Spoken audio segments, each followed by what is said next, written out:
The Reconstructionist Radio Podcast Network presents Axe to the Root with Bo Marinov, where you get a Christian Reconstructionist perspective on the pressing issues of today.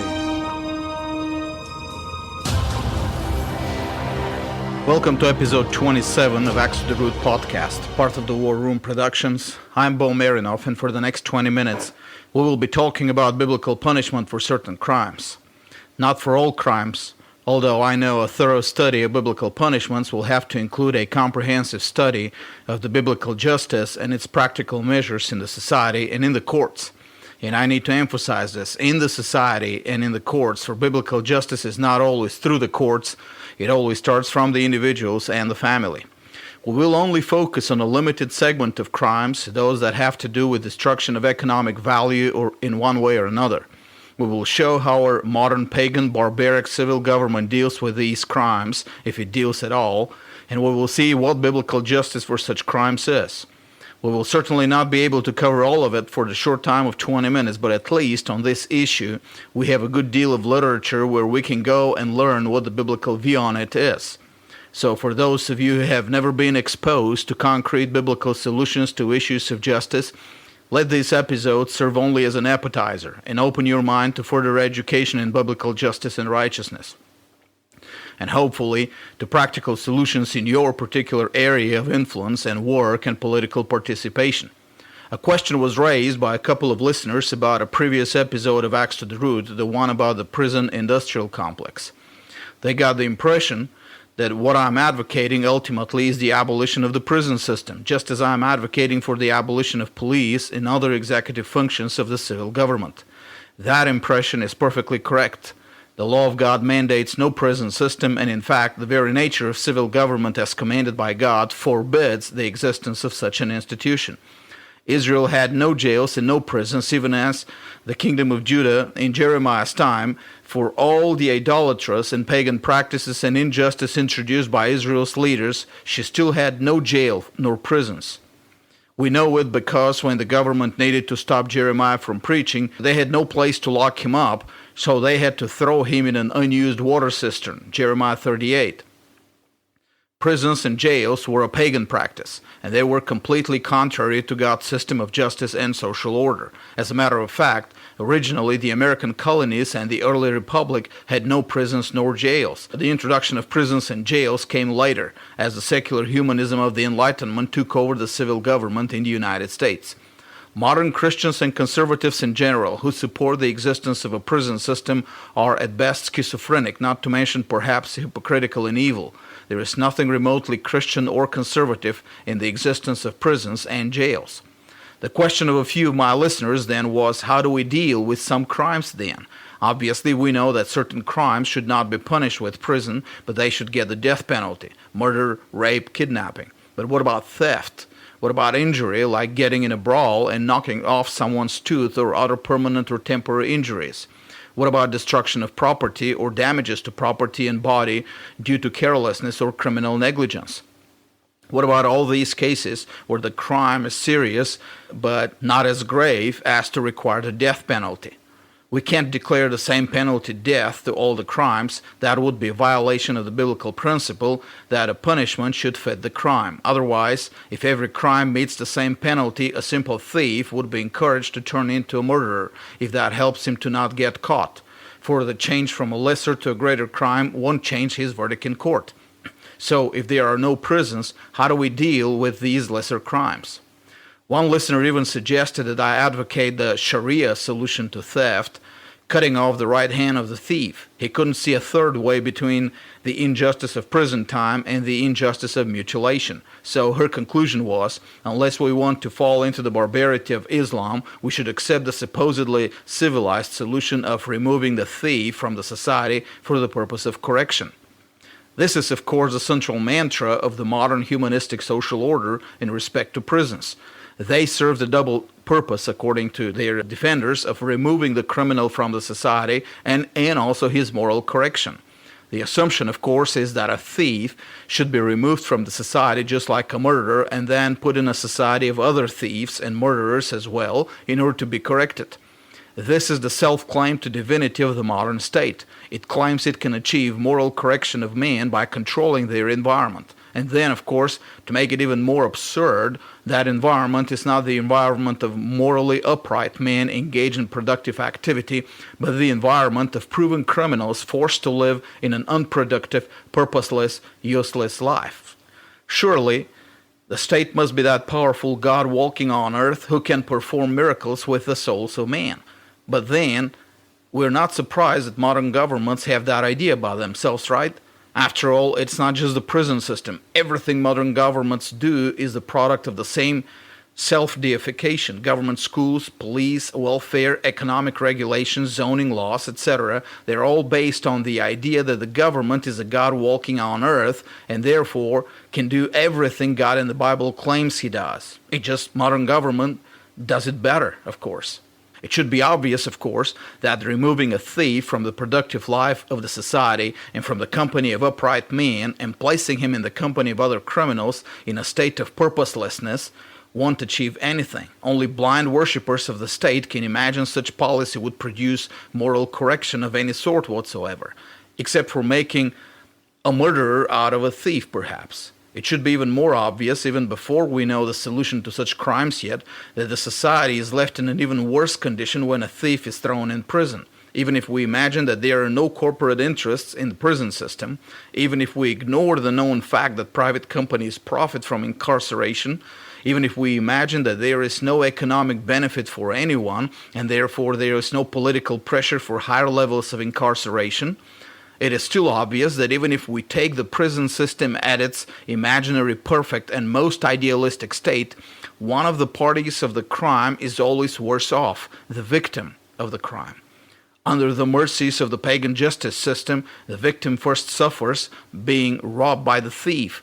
Then, when the thief is sentenced to prison, the victim suffers again in being robbed by the greater thief, the government, to provide support for the prison system in which the government keeps the thief.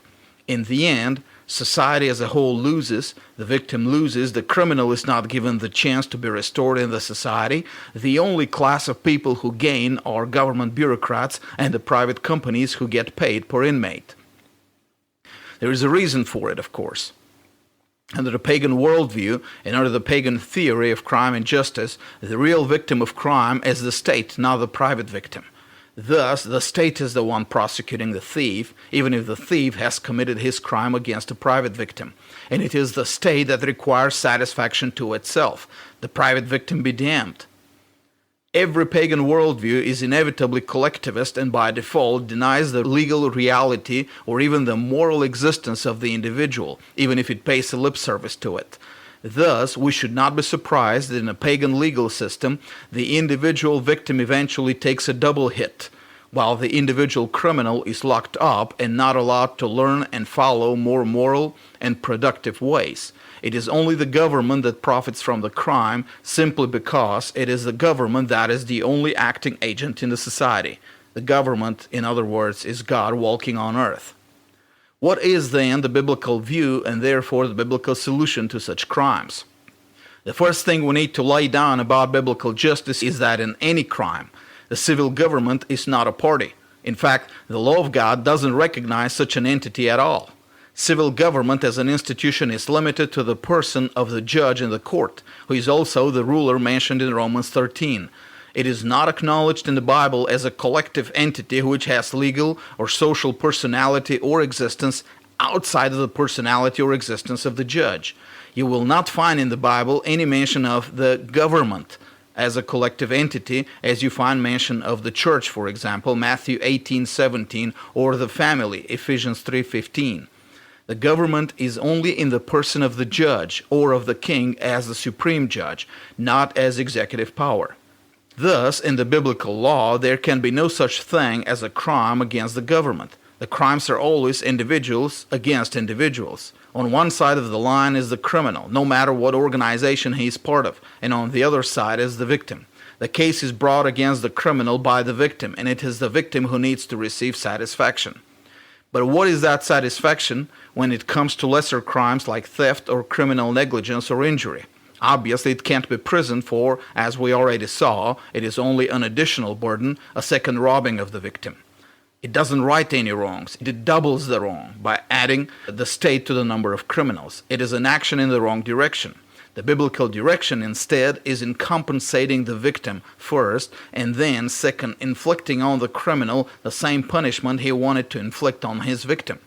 The victim thus is restored, and the criminal, by being punished, he is discouraged from future crimes. Thus, the biblical punishment for the crime of theft is double, or 200% restitution. Exodus 22:7 and other verses point to it.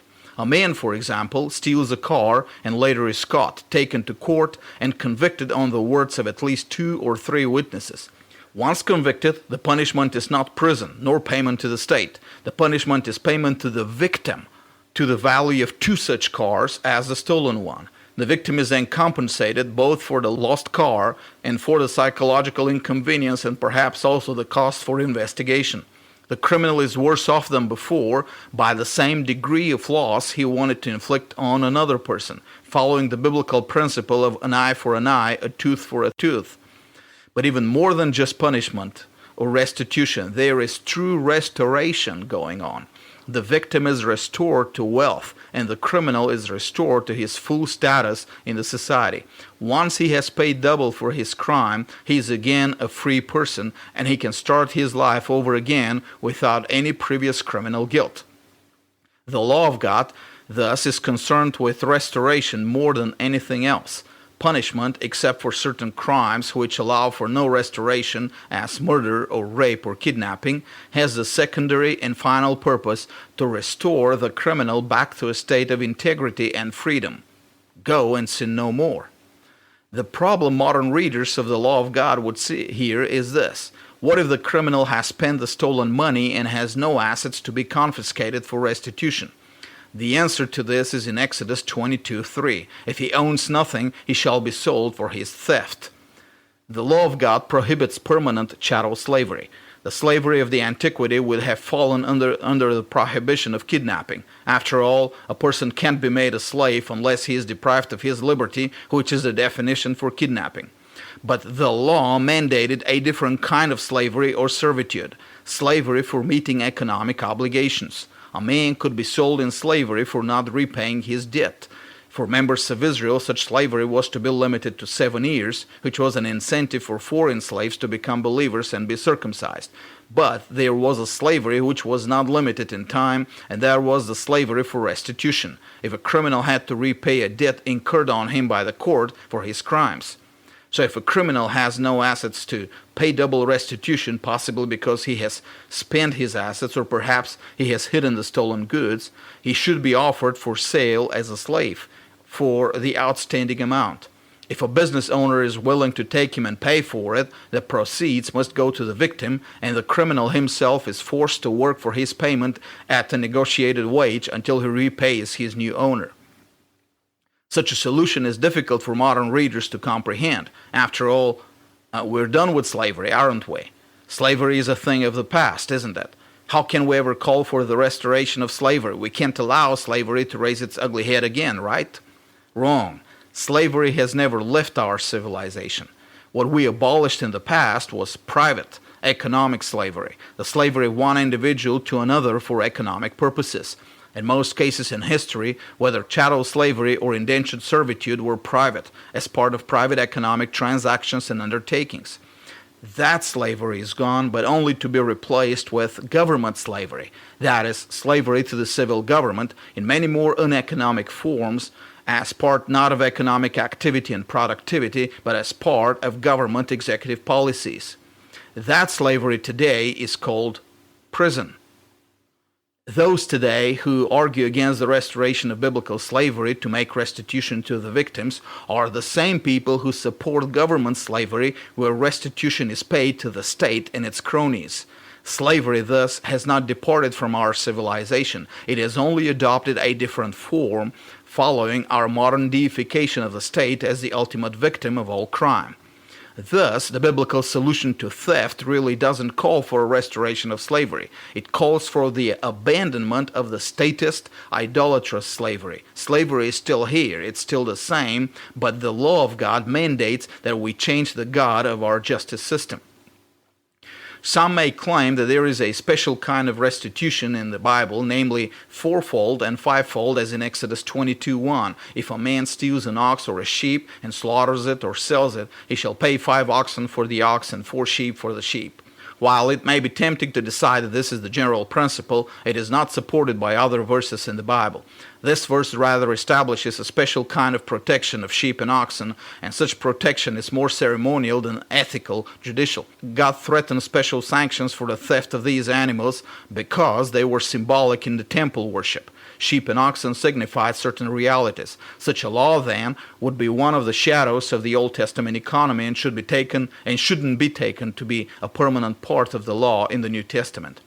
Another kind of restitution, though, is more important to us: the 1/5 or 120% restitution. Leviticus 6:1-6 and Numbers 5:6-7 speak about it. Both passages connect the 1/5 restitution to a voluntary confession of crime. In other words, if the criminal didn't wait to be caught by the investigators and drawn to court, he could lower his liability by confessing the crime and agreeing to do 120% restitution. By the way, as a side note, the requirement for 2 or 3 witnesses precluded any conviction based on self-incrimination or confession. Thus, the Bible protected suspects from torture or other means of forced self-incrimination. The crime was committed, so he was still liable to pay penalty, but he was rewarded with a lower penalty for taking the step of saving the society the expenses for investigation and court procedures. The victim was compensated fully plus 20%, and both were restored to full status in the society. Another category of crimes that require restitution were body injury and specifically mutilation.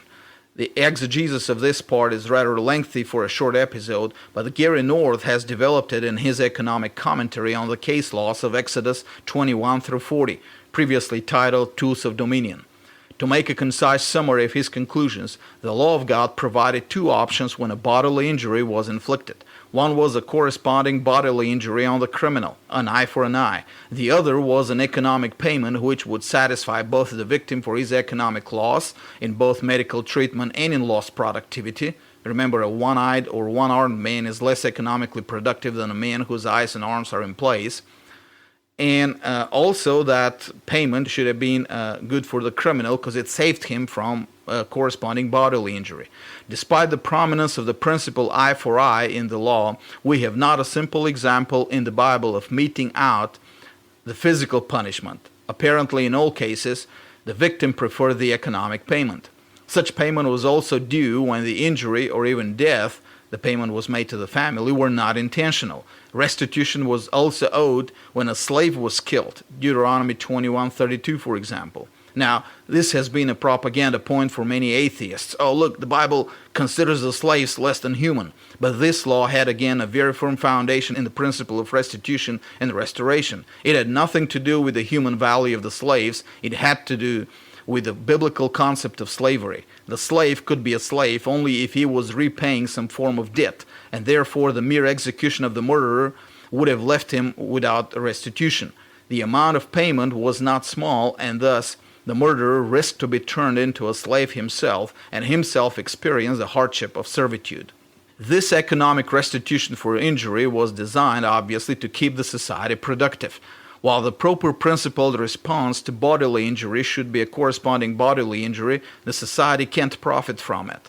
Thus, God allows for redemption to be made, a payment to make it all good, and at least to a certain extent restore the functionality of the society without a loss of productivity.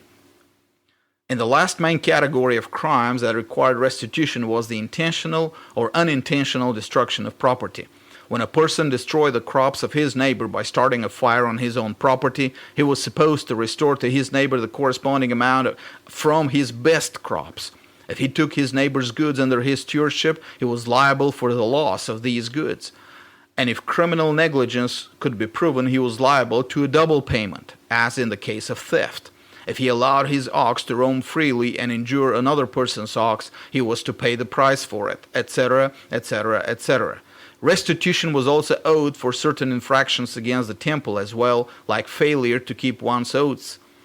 I'm not sure if that today would translate in certain restitution to the institutional church. My instinct tells me it shouldn't, for the church is not an heir of the temple but of the synagogue. But this is an issue for another topic in another episode whatsoever. These three categories of crimes and violations are a significant part of all crimes that would be committed in any society. Murder and kidnapping would be minimal in any society that follows the law of God because of the death penalty attached. While we can't expect that crime can be completely exterminated in any society before the final judgment, we can safely predict that in a righteous and just society it could be brought down to manageable levels, and to the majority of crimes being lesser economic crimes. Many of these crimes, of course, would be violations that are rather unintentional, still damaging to health and destructive to property perhaps, but not grave enough to warrant capital punishment.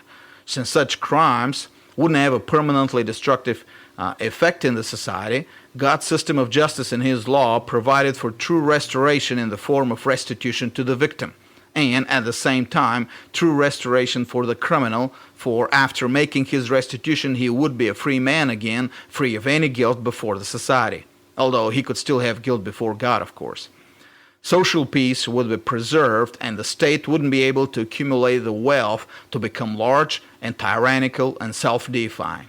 The victims, as the true covenant representatives of God in the court trials, would have been satisfied, and God, the ultimate victim of all crime, would have been satisfied as well. And He would pour His blessings on such a society which keeps His standards for justice.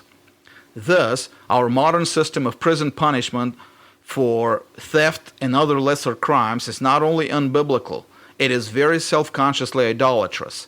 Those pastors and churchgoers who support its existence, just like those who support the existence of executive government and of police, are no different than those who twist the concept of marriage to include sodomite marriage. It is all idolatry, designed to oppose the gospel and the law of God. Throughout the United States, individual judges here and there have seen the injustice in the current system and have tried a supposedly novel approach, restitution. Quite a few petty criminals have also offered to make restitution instead of being sent to jail. But in most places, the justice system is in stark rebellion against the law of God. In the recent case in Louisiana, for example, a homeless man entered the bank with a fake gun in his hands and demanded all the money in the cash register. There wasn't much money, and he walked out with $150. An hour later, he regretted it and returned to the bank, offering back the money. The bank manager, the true victim, took it back and refused to file a complaint. The local cops, though, took the man to court, and the judge sentenced him to 20 years in prison. The biblical penalty would be restitution of $150 plus 20%. In the final account, the bank lost, the homeless man lost, while government cronies will receive tax money by having that man in their prisons for 20 years. Justice was defeated in that case. Justice should be preached from our pulpits today, and the biblical principle of restitution and restoration should be an integral part of our preaching. Where the churches fail to preach that and fail to speak prophetically to the state, encouraging and leading their flocks to restore justice in the land, God will eventually intervene to restore it Himself. And He is not to be mocked, and His intervention won't be polite and nice. For reading this week, I will assign Gary North's economic commentary on the case laws of Exodus 21 through 40, formerly known as Tools of Dominion. It is a rather fat book, but you can read it one bit at a time. Pay attention to the principle of restitution and to the concept of restoration in biblical law. A return to these principles will be our key to restoring justice in the land. Nothing else will suffice. And again, help me deliver the message of this justice to Eastern Europe, where such justice has been denied for much longer than in the United States. Visit BulgarianReformation.com. Subscribe to our newsletters and donate. There's a world to be conquered, and some battlefields are ripe for victory at a very low cost. Eastern Europe is one of those fields. God bless you all. This was a Reconstructionist Radio War Room production.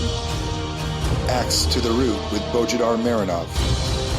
please visit bojidarmarinov.com and reconstructionistradio.com/Acts to the Root.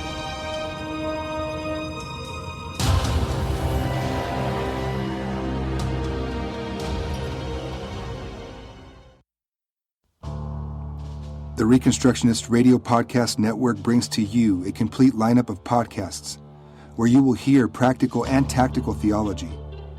Our desire is not simply that you consume our shows, but that you also live out your faith in every area of life. We can talk all day long about these things, but if we fail to put them into practice, then we fail as ambassadors of Jesus Christ, our King. Subscribe now to your favorite Reconstructionist Radio Podcast Network shows, or you can subscribe to the Reconstructionist Radio Master Feed, where all of the content we produce, including the audiobooks and audio articles, will pop up as soon as they are available. And don't forget to visit reconstructionistradio.com to volunteer as a narrator or to partner with this ministry financially. May the Holy Spirit stir you into action for Christ and His kingdom.